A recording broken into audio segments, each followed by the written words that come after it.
எங்கள் தாத்தா வருகிற வாரம் திங்கட்கிழமை திரும்பி வருவார்.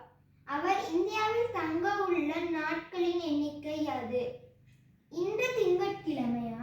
கடந்த வாரம் திங்கட்கிழமை இந்தியாவுக்கு சென்ற எங்கள் தாத்தா வருகிற வாரம் திங்கட்கிழமை திரும்பி வருவார். அவர் இந்தியாவில் தங்க உள்ள நாட்களின் எண்ணிக்கை அது. இங்கே நாட்களின் எண்ணிக்கை அது. கடந்த வாரம் திங்கட்கிழமைக்கு சென்ற தாத்தா வருகிற வாரம் திங்கட்கிழமை வருவாராம். அப்ப இந்த கடந்த வாரம் திங்கள்ல இருந்து இன்று திங்கள் வரைக்கும் எத்தனை நாட்கள் இருக்குன்னா 8 நாட்கள் இருக்கு. இந்த நாள்ல இருந்து இந்த திங்கள் வரைக்கும் எத்தனை நாள் இருக்குன்னா, இங்கே இந்த திங்களை எண்ணியாச்சுனால திங்களுக்கு அடுத்து உள்ள நாள் செவ்வாய். அப்ப செவ்வாயில இருந்து திங்கள் வரைக்கும் எத்தனை நாள் இருக்குன்னா